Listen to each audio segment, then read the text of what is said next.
এই আমার ব্যাগের ভিতর শেয়ার মার্কেটের টাকা রাখা ছিল, সে টাকা কোথায়? সব টাকা পানিতে ভাসায় রাখছি, বাথরুমে গিয়ে দেখো। গাধা, কি গায়ে লেখা থাকে? তুই টাকা পানিতে ভিজাইছিস কেন? তুমি তো বলো শেয়ার মার্কেটের টাকা ডুবে যাওয়ার সম্ভাবনা আছে, তাই সাঁতার শিখাচ্ছি। हम इसका पति है। ঘরে বউ থাকতে আশেপাশের ভাবিদের দেখো, তোমার লজ্জা করে না? পাশের বাড়ির ভাবিরে দেখো, এত সুন্দর, ভাই তো সপ্তাহে 10 দিন রোমান্স করে। 1 মিনিট, সপ্তাহে তো 7 দিন হয়, 10 দিন পাইলা কোথায়? বউ সুন্দর হলে পুরুষ মানুষ ওভার টাইমও করতে পারে। ভাবি, একটা গোপন কথা জিজ্ঞেস করব, কিছু মনে করবেন না তো? ভাবিরা তো বসেই থাকে গোপন কথা জানানোর জন্য, বলেন কি জানতে চান? ছেলেরা টয়লেট করে হাত ধুয়ে আসে, মেয়েদের তো ধরার কিছু নাই, তারা কেন হাত ধুয়ে আসে? আপনারা যে ভাবি মাঝে মাঝে পুতা দিয়ে ক্যান ছেঁচে, তা আজকে বুঝলাম। ঘরে বউ থাকতে আশেপাশের ভাবিদের দেখো, তোমার লজ্জা করে না? পাশের বাড়ির ভাবিরে দেখো, এত সুন্দর, ভাই তো সপ্তাহে 10 দিন রোমান্স করে। 1 মিনিট, সপ্তাহে তো 7 দিন হয়, 10 দিন পাইলা কোথায়? বউ সুন্দর হলে পুরুষ মানুষ ওভার টাইমও করতে পারে। বারবার কেন ফোন দিচ্ছ? বলছি না আমি আর তোমার সংসার করব না। এই কথাটা শোনার জন্যই বারবার ফোন দেই। কোন কথাটা শোনার জন্য? এই যে বলো না তোমার সংসার আর করবো না, শুনলে কলিজাটা জুড়াইয়া যায়। কালকেই আসতেছি মাকে সাথে নিয়ে তোর কলিজায় আগুন ধরাইতে। উকিল সাহেব, ট্রেনের দরজায় চাপা লেগে আমার আঙ্গুল কাইটে গেছে, রেলওয়ের নামে মামলা করব, মামলা লেখেন। মামলা করবেন ঠিক আছে, রেলওয়ের কাছে কি দাবি করে মামলা করবেন সেটা বলেন। আমার আঙ্গুল কেটে গেছে, রেলওয়ে আমারে 20 লাখ টাকা জরিমানা দেবে। যদি প্রশ্ন করে আঙ্গুলের দাম 20 লাখ টাকা কিভাবে হয়, তখন আপনি কি বলবেন? তখন আমি বলবো, এই আঙ্গুলের ইশারায় আমি আমার স্বামীকে নাচাইতাম।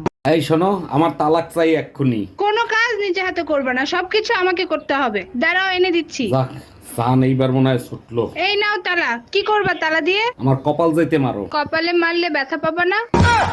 ও সাফি, আমনেরও তুমি মেলা দিন পর দেখলাম, তা কেমন আছেন? মোর ভালো থাওয়া শেষ হয়ে গেছে, 2 মাস আগে তোমার চাচা মরিয়া গেছে। আরে ভাবি, আমনে কোন কি ভাই মরছে কবে? ওরে মাল্লা হালার পাহালা, যেই হনস মোর জামাই মরিয়া গেছে, এখন চাচি থেকে বাবি হইয়া গেছে। এই যে ম্যাডাম, আই লাভ ইউ, সাহস থাকলে আই লাভ ইউ টু বলে দেখান। সাহসের দেখছেন কি? ভালোবাসা শেষ পরিণতি বিয়ে, চলেন আগে বিয়ে করি। তাই নাকি? তাহলে বিয়ে শেষ পরিণতি কি জানেন? চলেন আগে সেটাই করি। যেটা খুব ভালো করে জানি, 3 বেলা ঝাঁটার বাড়ি। এই ব্যাটারি দিয়ে একটা কাজ যদি ঠিক মতো হইতো। এই শালা আমার জীবনটারে টিউবলাইট বানায় ফেলাইতেছে। কথায় কথায় আমার ভাইকে গালি দাও, ও তোমার কোন ভরা খেতে মই দিছে? বিয়ের প্রস্তাবটা ওই নিয়ে আইছিল। আজ তোমার একদিন কি আমার একদিন। জানো, আজকে চা বানানোর সময় তোমাকে অনেক মিস করতেছিলাম। বলো কি, তাই নাকি? তা কতটা মিস করছিলা?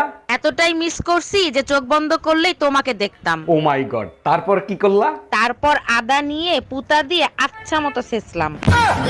কতবার বলছি বাসা পুরাতন জিনিসপত্র পাল্টে নতুন জিনিসপত্র আনো, কথা কি কানে যায় না? দাঁড়াও, এখনই যাচ্ছি। এখন আবার কোথায় যাচ্ছ? বিয়ে করতে, আগে শালি তোরে পাল্টাবো। জানো তো রাতে বেলেট নিয়ে ঘুমাই। এই তোমার সমস্যা কি? তুমি কি এখনো তোমার এক্সের সাথে সম্পর্ক রাখছো? কি সব উল্টো পাল্টা কথা বলতিছো? আমার আবার এক্স আসবে কোথা থেকে? আমি কি মিথ্যে কথা বলতেছি? জানলা দিয়ে তাকাই দেখো, প্রতিদিন তোমাকে এসে ডাকে। কতবার বলছি তোর মতো কুত্তা আমার লাগবে না, আমার দ্বারা অলরেডি কুত্তা একটা আছে। এই কই তুমি, তাড়াতাড়ি আসো, ব্যাটারি ফুল করে দেই। তোমার কি মাথা ঠিক আছে? কালকে রাত্রে না ফুল চার্জ দিয়ে দিলে, আজকে আবার কেন? সবসময় ব্যাটারি ফুল রাখলে মোবাইল ভালো থাকে, জানো না? মোবাইল ভালো থাকে ঠিক আছে, মোবাইলের ব্যাটারি ফুলে যায়, এটা তুমি জানো না?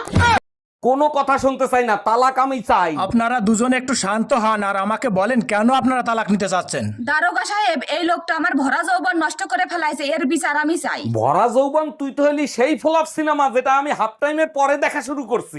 শুধু মুখে মুখেই ভালোবাসা, কাজের বেলায় ঠন ঠন ঠন ঠন। এই ব্যাপারে আর একটা কথা বললে থাপড়ায় কান গরম করে ফেলাবো। এই তোমার ভালোবাসা? আমার ভাই 2 লিটার পেট্রোল চাইছিল, তাই দিতে পারলা না। দেখো, ভালোবাসা ভালোবাসার জায়গায়, চাইলে কিডনি দিতে পারবো, তো পেট্রোল দিতে পারবো না। আমার হাতে মোবাইল ফোন, বন্ধুর হাতে ক্যামেরা। 1 মিনিট, ফোন থাকতে আবার ক্যামেরা লাগে? আর কেবিন মাস্টার আইসা যে জিজ্ঞেস করে তোদের সম্পর্ক কি, তখন কি বলবি? জিজ্ঞেস করলে উত্তর দেব সাংবাদিক আমরা। বিশালের লঞ্চে উঠে লইব কেবিন।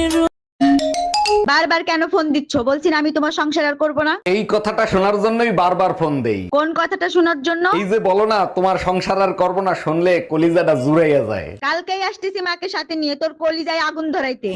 আচ্ছা শোনো, আমাদের বিয়ের কথা কি তুমি বাসায় বলছিলা? হ্যাঁ বলছি, কিন্তু বাসা থেকে রাজি হচ্ছে না। কি করব বলো তো? তুমিই তো বলছিলা তোমার এক কথাই নাকি তোমার বাবা মা রাজি হয়ে যাবে। আরে বাবা মা তো রাজি আছে, কিন্তু স্বামীকে বোঝাবো কি করে? কি ব্যাপার ছোট গিন্নি, এত বড় ডাক্তার তোমার জন্য পছন্দ করলাম, তুমি নাকি বিয়ে করবে না? দুলা ভাই, কেমনে বিয়ে করবো? ছেলে তো নাচতেই জানে না। আরে সে তো ডাক্তার, নৃত্যশিল্পী না, আর নাচ জানে কি করবে? নাচ না জানলে বিয়ের পরে আমার ইশারায় নাচবে কেমনে?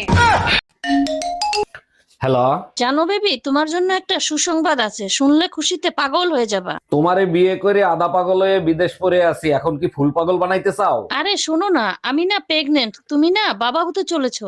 এইটা কেমনে সম্ভব? 2 বছর ধরে আমি বিদেশ, তুমি প্রেগনেন্ট হইলে কি করে? তুমিই তো বলে গেছিলা কোনো কিছুর দরকার হলে পাশের বাড়ির বাইরে দিয়ে করে নিতে। এই তোমার গলার চেন কোথায়? আজকে একটা গরিব মানুষকে গলার চেন আর 15,000 টাকা দান করে দিয়ে আসছি। সত্যি আমি তোমাকে নিয়ে না গর্ববোধ করি। আসল খুশি তো তখন হইছে কখন হইছো? যখন ছুরি পকেটে রাখছে। ও আচ্ছা। শোনো, তোমার রিপোর্ট আসছে, তোমার একটা কিডনি নষ্ট হয়ে গেছে, ওটা ফেলে দিতে হবে। বলো কি? সর্বনাশ হইছে, এখন আমার কি হবে? কি আর হবে, ছোট্ট একটা অপারেশন করবে, একটা কিডনি ফেলে দিবে, একটা কিডনিতেও মানুষ বাঁচে। আরে সেটা তো আমিও জানি, কিন্তু এখন অপারেশন করার এতগুলো টাকা কোথায় পাবো? ডাক্তারের সাথে আমার কথা হয়েছে, আইফোন 17 দিবে, সাথে অপারেশন ফ্রি। অরুণ ভাই, গাছের আম তো সব পায়রা ফেলাইছেন, কই খাইতে তো দিলেন না? আরে ভাবি, অবশ্যই দেবো, আগে সুন্দর করে পাকুক তারপরে। আচ্ছা অরুণ ভাই, সব ফলের থেকে আম এত মিষ্টি আর সুস্বাদু হয় কেন? সব ফল মিলে আমরে অভিশাপ দিছিল, তুই পাকলে তোরে সবাই চুষে চুষে খাবে। হ্যালো, জানো বেবি, তোমার জন্য একটা সুসংবাদ আছে, শুনলে খুশিতে পাগল হয়ে যাবা। তোমারে বিয়ে করে আধা পাগল হয়ে বিদেশ পড়ে আছি, এখন কি ফুল পাগল বানাইতে চাও? আরে শোনো না, আমি না প্রেগনেন্ট, তুমি না বাবা হতে চলেছো। এইটা কেমনে সম্ভব? 2 বছর ধরে আমি বিদেশ, তুমি প্রেগনেন্ট হইলে কি করে? তুমিই তো বলে গেছিলা কোনো কিছুর দরকার হলে পাশের বাড়ির বাইরে দিয়ে করে নিতে। হ্যালো বেবি, বলো। এই বাজার থেকে যা যা আনতে বলছে আনছো, চেক করে আমাকে জানাও। চাউল আনছি, ডাইল আনছি, লবণ আনছি, হলুদ আনছি, হ্যাঁ সবই আনছি। বাজারে তোমার সাথে আমিও গেছিলাম, আমারে নিতে তুমি ভুলে গেছো। আচ্ছা অরুণ ভাই, সবাই আপনাকে ফানি জগতের কিং বলে, এই ব্যাপারে আপনার অনুভূতি কি? দেখেন, আমার সব অনুভূতি আমার সব ফ্যান্স ফলোয়ারদের নিয়ে, কারণ আমি যেটা করি সেটাই তারা অনুকরণ করে। সত্যি অরুণ ভাই, আপনার মতো কমেডি কিং পেয়ে আমরা ধন্য। আপনার ফ্যান ফলোয়ার্সদের উদ্দেশ্যে আপনি কিছু বলেন। আমার ফ্যান্স ফলোয়ারদেরকে আমি একটা কথাই বলবো, আপনারা কোনো টেনশন করবেন না, আমি জাহান্নামে গেলেও আপনাদের সাথে নিয়ে যাব।